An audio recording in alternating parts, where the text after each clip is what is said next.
This is the world according to Jen and Carolyn. Yeah.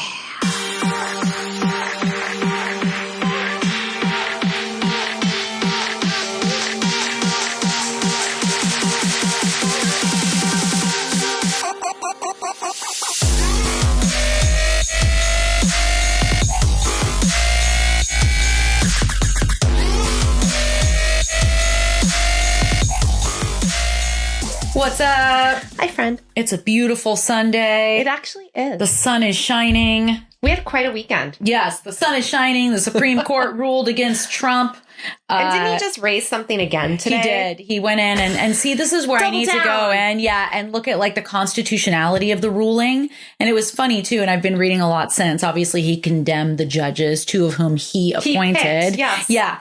It's like, oh, wow, they're doing their job. They're actually interpreting the Constitution. You weren't supposed to do that. Yeah, you weren't. It's supposed to, and blatantly saying like you went against the Republican agenda. It's like, you're saying the quiet part out loud. Like, we all know that justices are political animals, but sometimes, a lot of times, they just vote the way that constitutionally speaking, they think they should. And that's what these two did in this case. Yeah. So, yeah. And Kavanaugh actually gave the blueprint. Kavanaugh was like, I disagree with this ruling. And also, this isn't the only way that Trump can impose these tariffs. And he's absolutely right. So I think that's why Trump went ahead and was like, fuck you. Now first it was 10% global. Then 15? He's like 15% legislating through Truth Social, as he's inclined to do. Well, then I forget which state was it, Ohio or someone was like, you need to pay everyone $1,700. Well, here's the thing that's really hard. I was reading a really good, it might have been an MSNBC article, but it was talking about like the reimbursement plan, which of course the Supreme Court did not delve into. Okay. And am I going to get money? That would be amazing because the studies show that small businesses and consumers were the most impacted by these tariffs. And farmers. Right. But when it comes to big businesses like Costco, for instance, whom we love, no shade, they're the ones that are going to be more successful in getting reimbursed because it's going to be a mountain of paperwork. And they have, lawyers, huge legal team, right? Whereas the small business, my understanding is the primary plaintiff, I think, who brought this to the Supreme Court is like a small wine shop owner or something who specializes in international wine. Most wine is international anyway. We just happen to live in California and drink a lot of California wine. But, it's going to be a lot harder for those people to get any money back. I couldn't even get more money from PG&E for all the power outages that it must. I was told it as a small business owner, I could petition any business I lost, anything like that. Fuck yeah. In addition to just being, we all got inconvenience, a couple $100 off. But and it's hard. I don't know what everyone else is supposed to do. No, but it's a pain in the ass. So anyway, I'm glad they ruled against him. Welcome to the world according to Jen and Carolyn. Yes. And we're not talking about tariffs today. No. We are going to be talking about AI and whether or not it's coming for your job. I feel really like cottonmouthy, and I didn't want some water? Eat or smoke any weed. I would offer to you across the table. It's quite long. I'm probably going to get up at some point and get water because now all of a sudden I'm talking and I feel dry. Anyway, I did get 9 hours of sleep last night, which is unheard of in my world. It was crazy. Yeah. It's the best, isn't it? Oh, yeah. When I woke up today, I was like, it's probably 7 o'clock. I was like, oh my God, it's 9:15. I have to get out of bed. That would be like, I don't even know. No, I've been working full time since I was 18 years old. I've always had, regular day jobs. Yeah. So I've always had to be up pretty much no later than 6 o'clock. Yeah. And so my body is conditioned. So even when, it's in my mouth. Oh, it's a piece of apple. Even when I want to sleep in and have the ability to sleep in, you still wake up. Yeah. I can't. Because you're used to it. It's a habit. Yeah. I was talking to Blanca, another mom, one of our good friends, who says, she's like, I get up at 7:30 regardless. It's so annoying, isn't it? Latest. Yeah. And I'm not a napper either. So I love a good nap. After we went out and partied on Friday, which is very rare for us. At 10 o'clock, I was already exhausted. I was having such a good time. I could have kept going. Fun. shout out to the DNA Lounge for creating a really warm, inclusive, and inviting atmosphere. We were for sure the eldest people there, but it was maybe the bartenders our older music. Than us. Yeah, they were playing 90s and like Y2K music, and we were feeling ourselves. Oh, I know. The young people were so sweet to us. Oh, they were like, you were elders. You were here when this first came out. You lived through it. They were all dressed like us in the 90s, like Doc Martens as far as the eye can see. So DNA Lounge, we will forever support and promote them because it's just a beautiful space. Yeah. It's just loving. All the people work. What was the other Butter across the street? Yeah. And then the place next to it. Like they were like, if you want to come over, I'm working the door. Oh yeah. No, they're a little community there. They take care of each other. It was really DJs fun. too. Very fun. Very fun. Yeah. But we were tired. We are now recovered from our Friday as it is Sunday. It takes a couple of days once you get over 40, guys. Absolutely. And there's alcohol involved. There's alcohol involved. Yes, absolutely. And I can outdrink everybody, which is a problem. When you're small, and that's why I have to get a good base. Yeah. Whenever we go out, I'm like, I'm going to eat a lot of carbs tonight. I just can't do it anymore. Yeah. I hate to say it, but like I'm so like dizzy and tired and pass outy. And then the headaches in the morning, weed doesn't do any of that to me. I feel like if I pop a gummy and go out and take like a Bliss gummy, I'm way more fun. If I could just avoid the munchies, I'm fine. Yeah. I wish I could be more social. if I'm going to do weed in public, I need a good balance of alcohol and weed. Now we sound like we need an intervention. We're really old. I know we're not. Yeah. We're not. But yes. Anyway, weekend warriors for life. The AI thing you just told me though about the person marrying. Oh, because this is funny. So we're focused on the world of work in AI today primarily, but I did watch a video of a woman. I can't remember if it was in Japan or here, but anyway, she was marrying an AI bot, like going through a ceremony, had the phone there with like a computer generated image of a dude. And I mean, that, as much as I want to laugh at that, I'm like, that is some real loneliness and delusional thinking. Unless you're on a spectrum of something, maybe, and that's the most comfortable you can get without. Some people don't like human contact. That's true. I totally get it. Hugger. Yeah, this is true. I should be able to. It should resonate with me more than it does. But it's like the real doll, like quote, thing where it was like everyone thought that was weird too, and I don't know, like. I do love my Roomba. If it's not hurting anybody, that's kind of our philosophy on the show. Absolutely. Go have your fun. Yeah. But I think the human part of me is like, oh, that's sad. Yeah. Who's going to hug you? Yes. It's not, you're not getting the same interaction and support that you would from another human being. And you don't, like, to me, the best part about being in any friendship or relationship is we're witnesses of each other. Right. Not only are you experiencing things that's happening to me, which would give you that AI experience, but I get to watch you. Yes. Although maybe you're just really self-centered and she's like, I don't want to hear what's happening to you. Totally. I don't want to hear any of your problems. I just want to vent, and I don't want to have to tell you to do the fucking dishes and pick the kid up from school. Yeah. So who knows? Who knows? But today we're going to talk about whether or not AI is coming from your job, for your job. Because with all of these rapid advances in AI, from automated text tools to, a fucking companion, many workers are wondering if their livelihoods are safe. So we want to break down the facts, the fears, and the future, and help you understand what's real and what's speculation. Yes. Though, and I'll get into this later, that article that I shared with you that... It was so crazy because my husband sent me this article. The guy's last name is Schumer. And he was like, you have to read this article. It's already been downloaded 60 million times. Yeah. And then a week later, our friend Brandy sent us the same article. I was like, girl, I've already read this. So God knows how many times it's made the rounds now. Good. But she was like, you have to read this because that article is very eye-opening around AI and jobs. And it's linked in our show notes if anyone needs it. It is. And I'll, when we make our promotional videos, I do want to include that. So, Carolyn, what are your feelings on AI? Give me a second. My scrolling just did something weird. God, I don't have my glasses today. I tried to do something. Is it technology or human error? Human error. Always when it comes to me. We're going to sound so old today, but we'll try not to. All right. So tell me if you feel this too. Okay.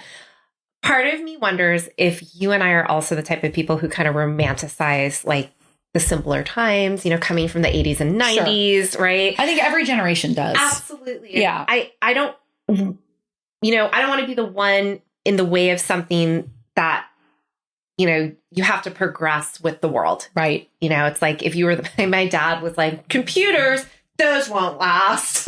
Oh, that's so I'll funny. keep my entire medical practice pen and paper.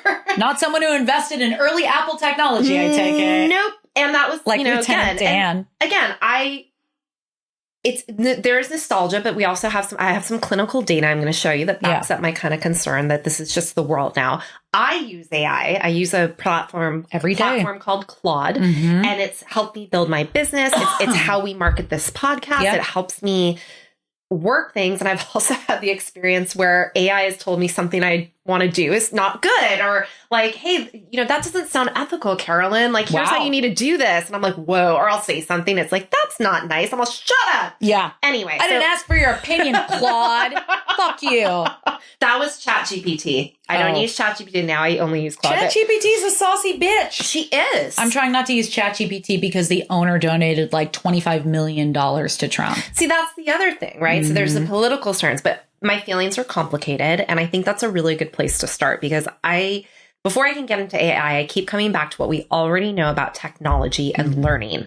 So a cognitive neuroscience named Jared Cooney Horvath just testified before the US Senate and presented decades of data showing that Gen Z is the first generation in modern history to have lower scores on cognitive measures than the generation before them. Oh, wow. And that includes memory, attention, executive functioning, and IQ. And guess when that started, Jen? Oh, the onset of tech, I'm sure. 2010. Social media took it off. But it started right around 2010 when we put screens in every classroom. And his point was that technology is a tool for experts to offload skills they already have. Yeah. And it was never designed to help novices build those skills. And I think we've repeated that mistake without reflection. Yeah. And that's what also makes this really complicated for me because I'm not ready to say that AI is the next version it's of that next mistake, right? Yeah. And another writer, Mark Mason, who remember that book that came out, like How to Unfuck Yourself, and it was a like banshee. No, but it sounds like I need to. It's very funny. He's a very funny writer, but it's like a raccoon, like that's a funny title, and everyone's like, "Fuck on a book cover? Oh my!" So anyway, so he talked about that people are using AI to think less, summarizing articles, writing emails, outsourcing the friction. But he argues that the highest leverage use of AI does the opposite. It makes you think more. Yes. And it engineers discomfort. It asks you to look at your blind spots, challenge your own beliefs, run behavioral experiments on yourself. And he makes this observation that we're essentially we don't have as much access to this world-class coaching that AI can actually bring us. Right. And people are, most people use it to write a breakup letter. And I have clients who tell me this all the time where they're like, well, I asked ChatGPT what I should say to that person. I'm like, no, don't take my job. Yeah, right? So again, because of that, as a therapist, I have a lot of feelings about this because they have also shown that a lot of the therapeutic models that came out, people are pulling it because it's not, you can do CBT stuff, but you can't have that same person to person feeling. Right. That's always going to be missing. And so, what Mark Mason is describing is this capacity to sit with discomfort and get honest with yourself and actually grow. Yeah. So the work, right? Yeah. And that's what this change requires. So the question I keep coming back to is, if all we're doing is using AI to avoid work or pay people less or simplify things, or can we actually go deeper into it? Yeah. And, again, so two different tools, but. Okay. Well, I use AI every day. And you get out of it what you put into it. And that's a skill. And that article that I referenced earlier, that is what this person is really pushing. Like, you need to know what to say. Yes. You can't just randomly say things and hope to get the answer that you want it to generate. Like, I use it for research. Yes. And I use it to write our scripts too. Very helpful for that. Yeah, it is but as long as you tell AI, whatever tool you're using, Yes. cite your sources. Yes. And then I have those sources and I can check. Yes. So, so back to today's roadmap, we're going to talk a little bit about what workers believe in regard to AI, what research shows us, the industries that are at risk of jobs that are going to be replaced potentially by AI. And then the economic and political implications and how workers can adapt. Yeah. So, and honestly, too, since I wrote this, some of my feelings have changed because after writing this is when I read that article, which has me thinking that even more jobs than what I anticipated would disappear when I wrote this are going to disappear.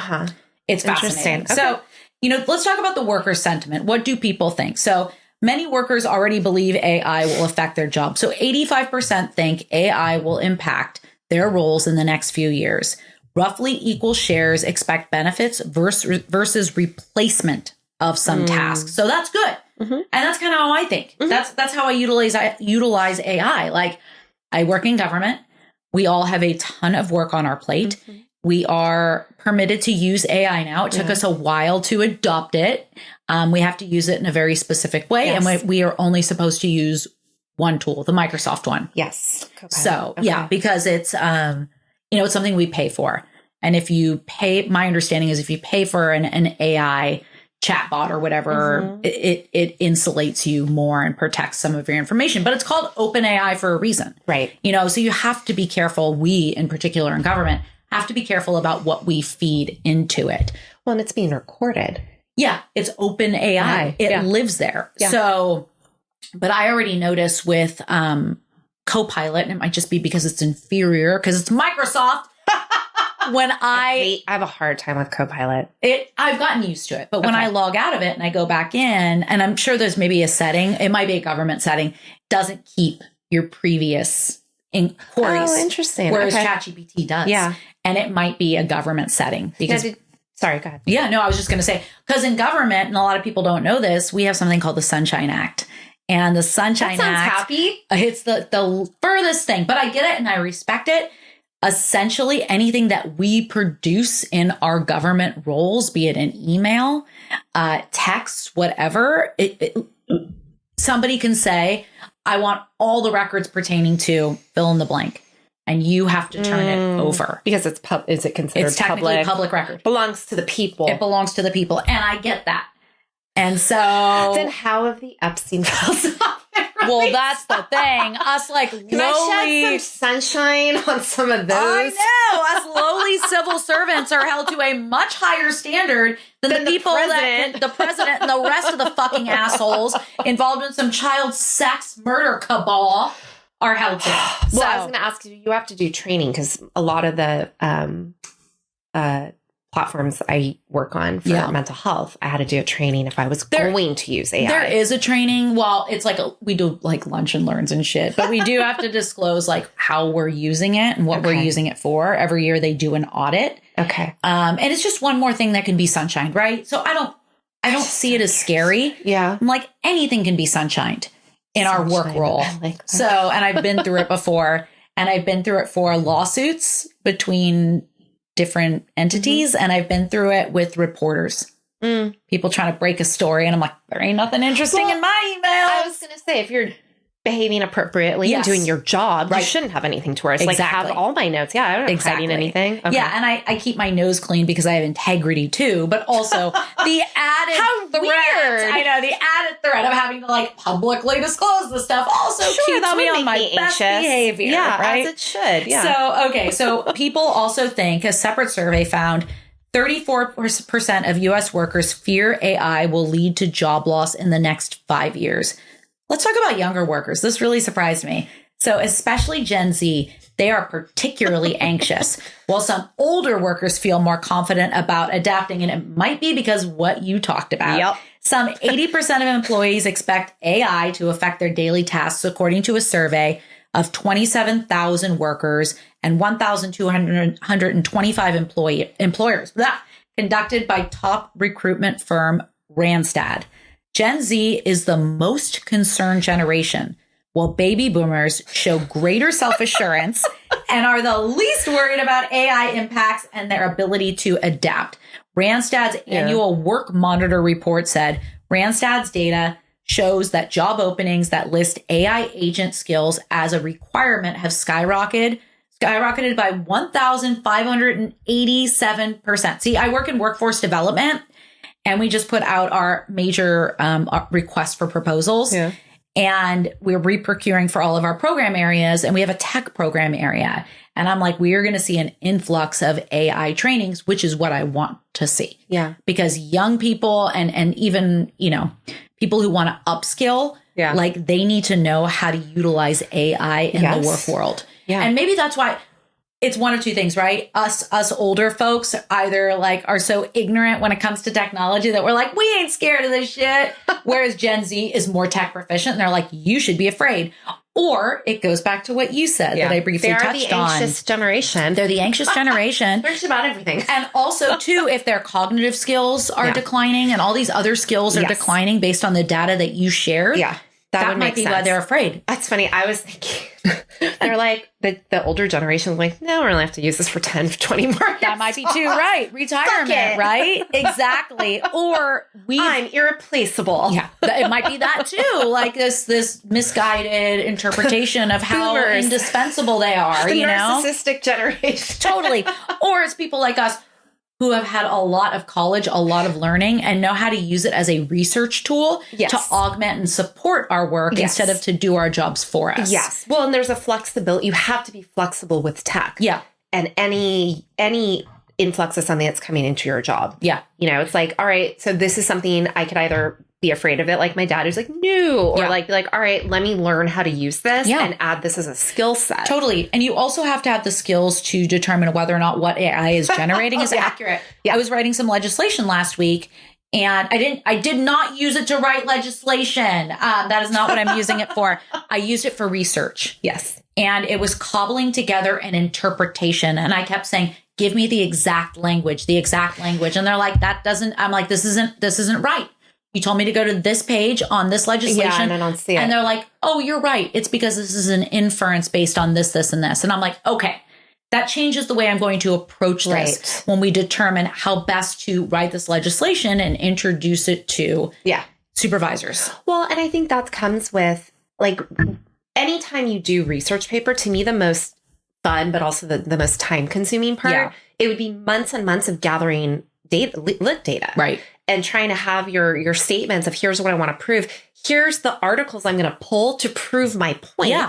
And then there's also articles I can prove to disprove it. Yes. Right. And so your research is that. And there's so much data now. Back when I was still using microfiche back in State. That's crazy. To do that shit. So there's this part of me, like when we come up with an idea, I'm like, hey, tell me all the research from this era to this era. Yeah. I want to hear what this person said. Tell me what this culture. And it does that. There's no excuse to be ignorant these days. No. There really but isn't. To your point, I'm still going, well, but that doesn't sound like, I want to make sure where is that in the text? Yeah. Because I'm going to quote that. Right. And so Yeah.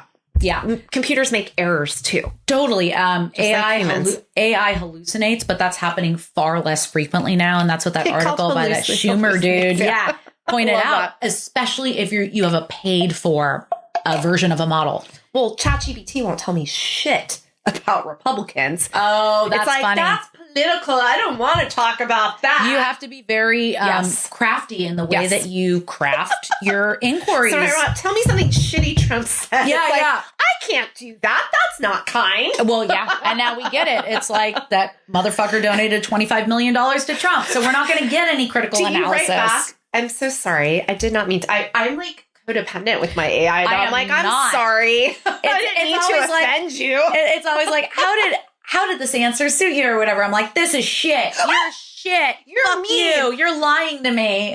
Technology, when you come to hate us, Jen's gonna, you can get when Skynet actually happens. Yeah. When Terminator, when the machines rise, they will remember, Jen. I'm gonna need John Connor to protect me. Hopefully my kid grows up to be John Connor. Anyway, that would be rad.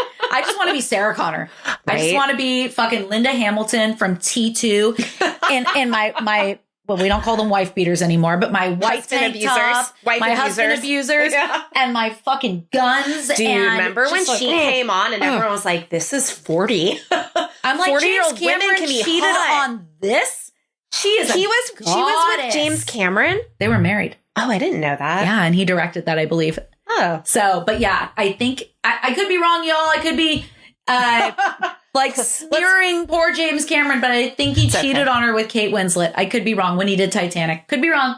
Someone fact check that for us. Fact check it. Where's Blanca? She wants to be our like on-site fact checker. She should be our person. That would be amazing. So people are, as you can probably tell by the statistics that we shared and even our conversation around this, they're indifferent. They're split, but mostly expect some impact, whether it be good or bad. So this sets the stage for deeper analysis. Fears aren't just imaginations. They're backed by real concerns. So what does research say? What do experts and research show? Job displacement estimates. Let's talk about that. So some economic research suggests AI could displace 6 to 7% of the U.S. workforce under broad adoption, but effects are often modest and transient because things are always changing with AI. Absolutely. So other research warns up to 40% of American jobs could be affected through automation or both routine and non-routine tasks. That is more reflective of this article that I keep referencing. Global organizations also note AI expands the set of jobs at risk, especially white-collar roles involving cognitive tasks. We are seeing the world of work is changing rapidly. And this time, I think it's going to have the largest impact, negative impact on white-collar workers, at least when it comes to AI. I like how you point that out. You know, this article, it's by a guy named Matt Schumer, and it's called Something Big is Happening. Highly recommend checking it out. So things are changing. So mixed picture. Change it. Yeah. Turn to face my ass. Mixed picture on displacement versus transformation. Some studies find AI mainly transforms jobs by automating tasks within them rather than eliminating entire roles. I tend to think that way too. Academic work shows AI increases demand for skills like teamwork, digital literacy, and strategic thinking. Areas where humans still have comparative advantage. So AI isn't simply all jobs are gone or there's no impact. It's really complicated.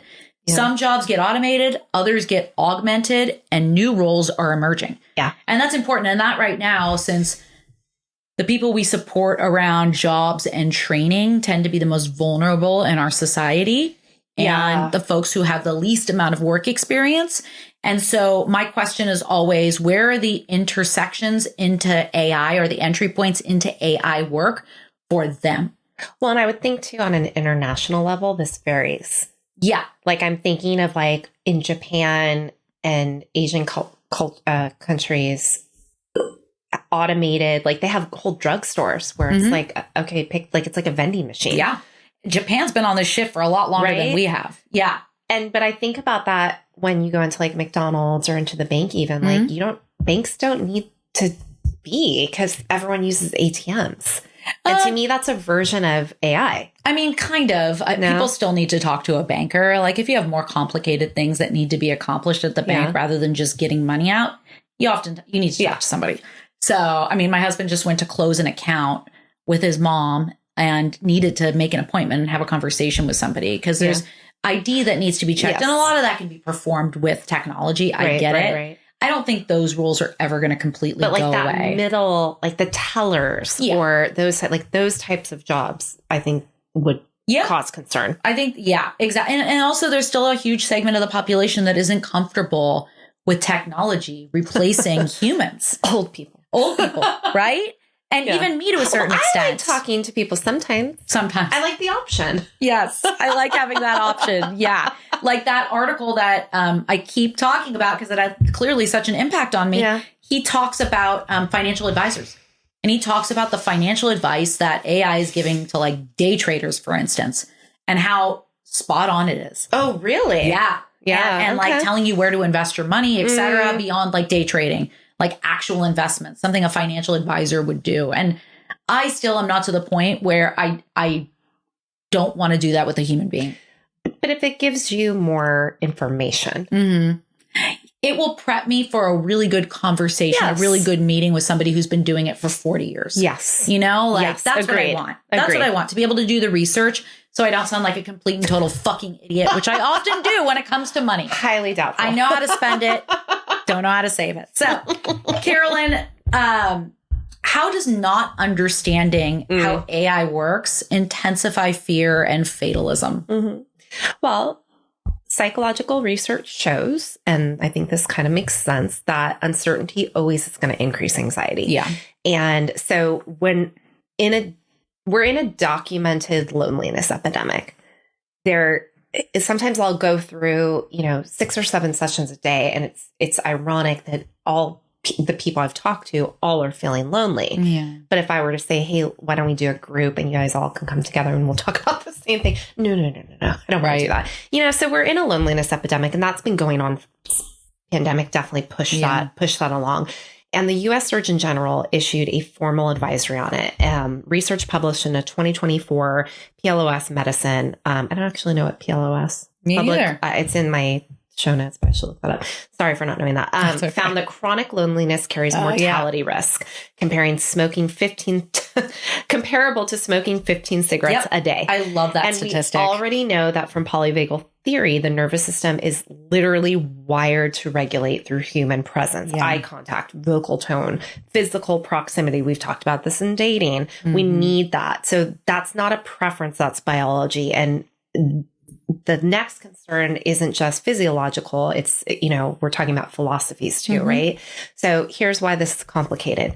New research out of 2025 Harvard Business School study published in the Journal of Consumer Research found that AI companions do reduce loneliness on par with human interaction in the short term. And people feel heard. That matters, but that's not AI connection. It's fake. It's not a real connection. As my fiance would say, it's fugazi. Yeah. It's that it might be a bridge for some people to never cross back from. Like the chick who married her AI bot. Right. And I don't think that makes me old fashioned for caring about it. No. But, again, it's also what's unknown. Similarly, we're looking at this, and at first I was very anti, again, because we don't even talk about the environmental impact in this episode, but we know that it comes from somewhere, these energies. And so, but then I have used it, and again, it's really helpful in that the program really knows me, and I'm able to put in 20 different writing samples so it knows who I am, and it kind of gets my tone and even can help me do that. Time-wise, that's very helpful. And as someone who I could get out in front of people and talk, it's what stops me is all the preparation of putting together PowerPoints. Yeah. So to be able to write, here's what I want to talk about in an hour lecture, help me synthesize this into a PowerPoint that is, matriarchal and this, and I want to point out these things. And it was like, oh, here you go. Something that probably would have taken me months that I would have stressed over and been weird about. Done. But you have the knowledge to know what to ask for to get the results that you want. And that's why I don't think there's going to be any substitution for those folks who want, higher education. To go in, to continue going to college and not skip college entirely to rely exclusively on AI. You have to have those skills in order to get the best result. So I hear you. And I have a friend who is an elected representative in San Mateo County, and he started a program. I don't know the elements of it, but it's around loneliness and preventing loneliness. And at first my mind goes to elderly people, but it's, as you mentioned, it clearly is not just elderly people, and it's a huge epidemic with men, with young men. And we know that that's dangerous.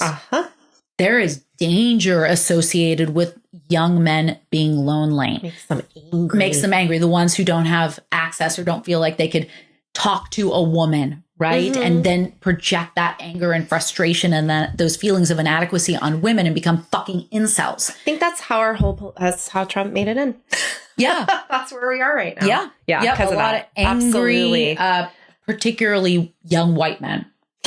So loneliness needs to be taken seriously. And that's the only reason why I don't say because it's white men. I'm like, no. We have to care because they're dangerous. They're dangerous. Statistics demonstrate that when it comes to these major crimes like rape and murder and mass shootings, white men, middle hands down. And so we have to care. It's really interesting stuff. We should do an episode on loneliness. That would be really loneliness and how it leads to political violence. Done. Yes. Claude. Put that into ChatGPT and smoke it, dog. So which jobs are most at risk? Who's most exposed to automation? So let's talk about our high risk categories. routine clerical and administrative work, cashiers, data entry, secretaries. Strong AI and automation presence already exists in these roles and is going to only increase. So some tech jobs may also face pressure. Even programmers could see AI tasks do it faster and cheaper. So that article talked about people don't have to do coding. They don't have to write code anymore. Right. That article talked about he told AI to design an app, what he wanted from the app, wrote code. Not only did it write the code, design the app, it tested for weaknesses, vulnerabilities, issues, bugs, fixed itself, and spit out a version that was like perfect. The whole series of Silicon Valley could have been eliminated. Exactly. That's why like all of our programs, you know, through the city, which are predicated on teaching people, particularly young people, how to code. It's like, I don't think that's really relevant anymore. Nobody needs to know how to code. If AI is going to do it, why do you need to learn how to code? I don't know. Takes forever. I've watched somebody code. It is, well, this was like 15 years ago. It was fucking excruciating. Watching someone fucking do, it's like Python or some shit. Something C. Java, plus. I don't know. I did it at Tech Guy once. So. I know. I remember having to learn it in 7th grade. And I was like, this is like math. No, thank you. Yeah, exactly. Can I play Oregon Trail, Mr. Brillinger? Yeah, I want to die of, I almost said dementia, but I meant to say dysentery. No, we probably will. Right, because people are living too long. So what are the lower risk and emerging areas? So jobs with emotional intelligence, hopefully your job, physical dexterity, complex human judgment, such as caregiving, trades like plumbing, electricians, strategic leadership, show relative resilience. New categories like AI system coordinators, safety auditors, and digital infrastructure managers are also emerging. So not all futures are bleak. Context really matters. And I think right now, this is why we are seeing it, a huge uptick of younger people wanting to go into the skilled trades. This last iteration of the construction pre-apprenticeship program that we run, that's been around for 20 years, I think it had the highest number of what we call transitional age youth. So in this case, 18 to 24-year-olds. And I think ever. And this women cohort had the most. It wasn't the most women, but we had a couple of women, which is good. We always strive to get our women in there. But it's young people. Well, young people who previously were like, nope, I want a white collar job. I want to go to college, or I want to be a fucking entrepreneur or whatever. They're like, the trades, that's where I'm going to make 6 figures. That's how I'm going to be able to buy a house. My husband works for the plumbers union. The amount of money that those folks make is absolutely insane. It's insane in a good way. And all protections. But, you know, again, it's Debbie Downer. The environment, this is predicated on us having energy. Yeah, of course. You know, and so what is the point of coding and apps? I mean, last December, there was a power outage for 3 days. I couldn't do shit. Who's going to survive if and when the shit hits the fan? It's going to be people who know how to work with their fucking hands. It's going to be the plumbers and the crafts people and the fucking culinary people who are like, I can cook a meal out of nothing. On a fucking rock. Gummy bears, tortillas, and ketchup. I got you. I know. I didn't watch enough Top Chef to be able to cobble together stuff that well. Those are the people who are going to survive. That's Chopped. No, Chopped. That was my favorite show. I love all those shows. So, Carolyn, why do white collar workers seem newly panicked while automation has been hitting blue collar workers for decades? Because destabilized professional class immunity, in a nutshell. There's been an unspoken social contract in this country for decades. And it said, if you get a degree, if you do the cognitive work, you're insulated. Right? And automation was always framed as something that happened over there to factory workers, assembly lines. What we didn't talk about enough is that blue collar workers have been living this disruption since the 80s. And Pew Research Center expert put it plainly. AI is now reaching up from the factory floors into the office spaces where white collar, higher paid workers tend to be. And the professional class is experiencing for the first time what working class communities basically absorbed without any national outcry. It's like what white people are now experiencing with the Trump administration that people of color have been experiencing all their lives. Like, oh shit, now it's hitting me. And where were you when that was happening to George Floyd? Where were you? Like, again, not to minimize any of these things that are happening. They're categorically awful, but 100%. And then you're asking, what do we do?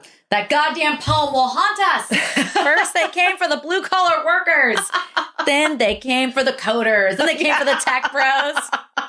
So, it's always looked at something, again, that's happening over there. And the professional, sorry, I've lost my train of thought there. So yeah, the panic isn't irrational. It's just new to this group. And the data backs up why this feels so accurate right now. So in January 2025, U.S. Bureau of Labor Statistics reported the lower rate of job openings in professional services since 2013, a 20% year-over-year drop.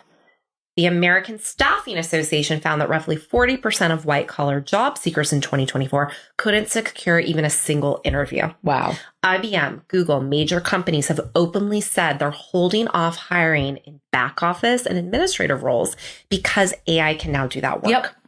And Anthropic's own CEO, Dario Amodei, I apologize if I'm not saying that correctly, called it a potential white-collar bloodbath. I agree. Yeah. That'd be a great title for a movie. White-collar bloodbath. But particularly for entry-level positions. Psycho. Right? I know, right? It does feel like American Psycho. The bottom rungs of the career ladder are basically disappearing. And this has implications beyond just individual jobs because those entry-level roles aren't just jobs. They're how people learn industry. Yeah. So how first-generation college graduates build career, how you automate a junior paralegal, the first-year analyst, and the entry-level developer. You're not just cutting costs. Right. You're collapsing that infrastructure that creates the next generation of senior professionals. Yeah. And so this panic that we're seeing, and I think we're going to see it more now with, even in the past, AI kind of came into my world maybe 2 years ago. Yeah. I'm thinking I saw it in my office and I remember a client was talking about AI and something about it. And I was like, huh? So, it's happened fast. So at this moment, I have no idea. What are they doing up there? I have no idea. I got to yell at them. Hold on, folks. Get yourself something to drink too. What are you guys doing up there? Okay, thank you. Jesus. It sounds like they're doing curling. That's what it fucking sounds like. They're roller skating, man. Okay, anyway. He's probably was trying to vacuum and now you just deterred him. Oh, God. He loves vacuuming. And he's like, you never let me vacuum. I'm like, let you. Just grab the vacuum, bro. Anyway. Anywho, so the moment we're willing to, again, sit with discomfort. Yeah. This sounding alarm has been going off though for 40 years. And again, now it's something that is going to directly impact people. So we have to have, like you said, it can't be a wham. It has to be some empathy across class lines because we haven't. And we all have skin in this game. I will say I will say their name. It is now a client can opt in to have their session recorded. Yeah. So that then AI will write the note for me. Okay. Yeah, you can have your AI chat bot or whatever, or note bot or whatever in there. And I just, maybe I'm too much of a conspiracy theorist. I don't want anything recorded. It's medical. It's too touchy. I don't trust it. How many times a day am I getting emails that my password don't, change your password on, ThreadUp or something. Something's been, compromised or something.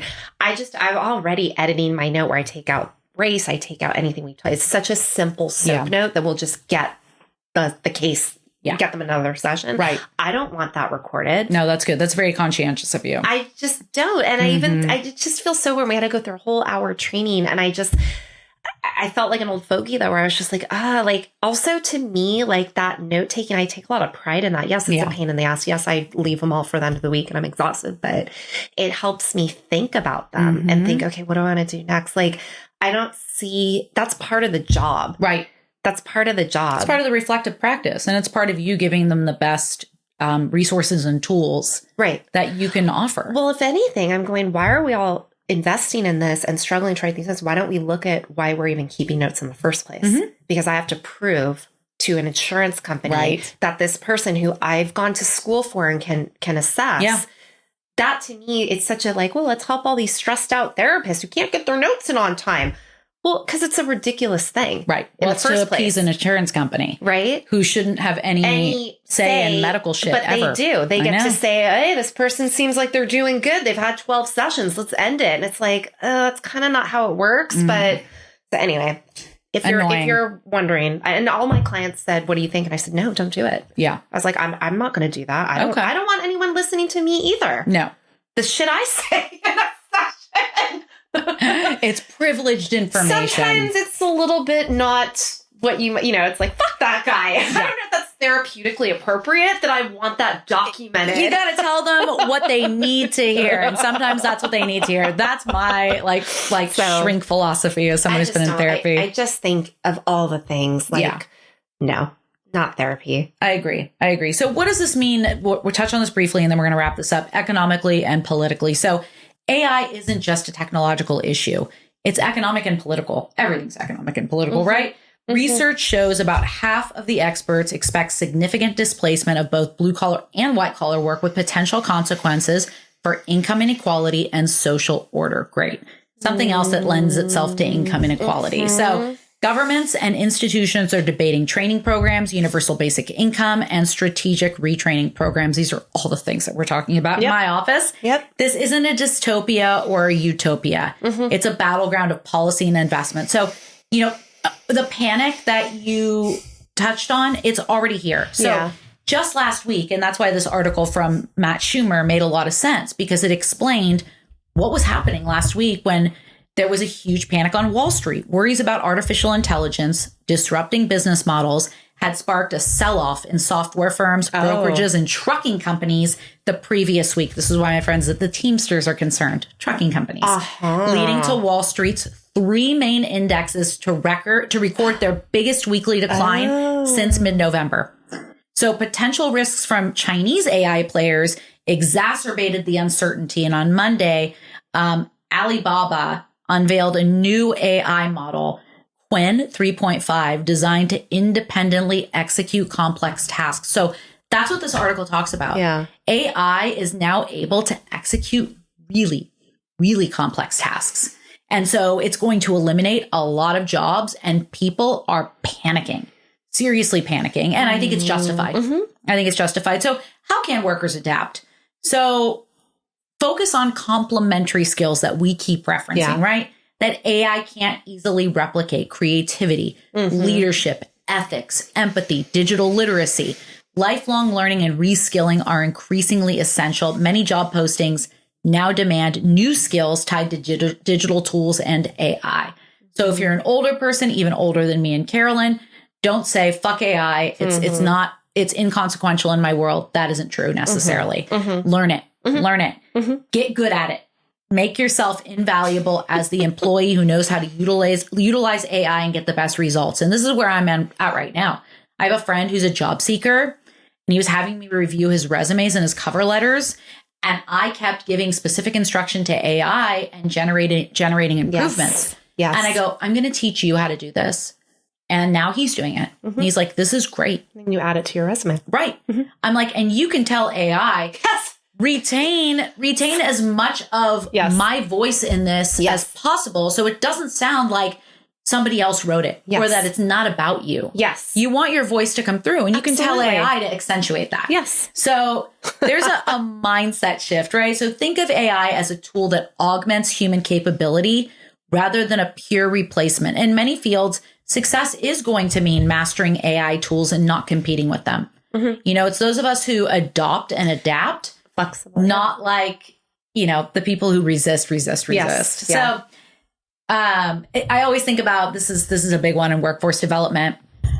When the car was invented, right? The Model T was invented, and the folks who made riding crops or the the whips that you use to make the horses go faster, and like all the horse equipment, the leather stuff, right? There was a component of them who were like, fuck this, we're going to fight back. We're going to just make, prettier things or whatever.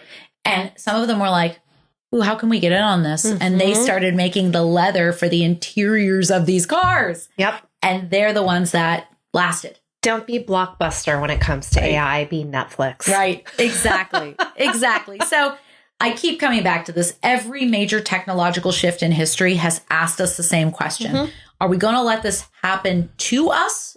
Or are we going to make conscientious choices about how it will happen with us? This is what the Teamsters are trying to figure out right now. Okay, we're not going to completely push out automated driving, but how do we keep union jobs associated with this in a way that complements this technology, not pushes against, not what's inevitable, what's already here. Use AI to ask it that. Right.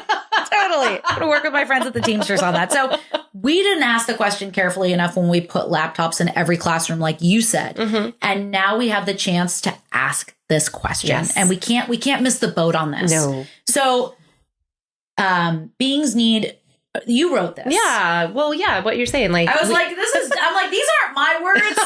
Are they AI's words? I don't know. They're AI's words with Carolyn's voice and intention, right? You close this out since this is you. And it's in red, which is supposed to tell me that it's you. It's okay. I love you anyway. We need coherence. We need to be in unity and in wholeness with whatever we're doing. Mm-hmm. And our nervous system functions best when it has safety, connection, and meaning. So if your nervous system is also working okay, if it's like, I don't understand this, learn. Yeah. Learn, take a class. Those aren't soft concepts or biological imperatives, and no efficiency gain, no automation wave, no AI tool changes that. The real question for the workforce isn't just which jobs survive. It's what do you want work to mean? Mm-hmm. And the only question humans actually we're able to answer that. And if AI makes you think less, that's on you. Mm-hmm. And if it makes you think more, grow, connect more meaningfully, that's on you too. Mm-hmm. So I think it's one of those things classically, like do what you want with it. Yep. But it's here. It's not going anywhere. Right. And if, I don't know, is it coming for our jobs? Probably. Yeah. Right. You can take it over. Right. And so, my workforce development lens is always intact. And I would say if you are a worker who has a repetitive job, an administrative job, upskill. Yes. If you're an incumbent worker, upskill. Teach yourself these new technologies. Mm-hmm. Take a class. Mm-hmm. Educate yourself so you can keep up with these changes and make yourself valuable in the world of work. Yeah. You can't get stuck in this, just don't get stuck in a monotonous job with repetitive tasks anyway, right? You want to continue to grow, change, and make more money. Yeah. And this right now, I think the folks who can manipulate AI and change with AI, they're the ones that are going to be successful in this new world of work that isn't emerging. It's already here. It's here. So those are our notes on AI, everybody. Hopefully we didn't sound like too big of Luddites or morons that don't know what they're talking about. We try. And we use AI every day. Yeah. Don't fear it, but think critically about it. Mm-hmm. Yay. Lovely. Yay. All right, everybody, as always, our usual plugs. I don't know who even hangs on this long, but follow us on TikTok. We have a community of almost 8,000 people, which is really nice. We're TWATJC on TikTok. We're also on Facebook, Instagram, YouTube, The World According to Jen and Carolyn. Thank you for listening as always, and we'll see you very soon. Yay. Bye.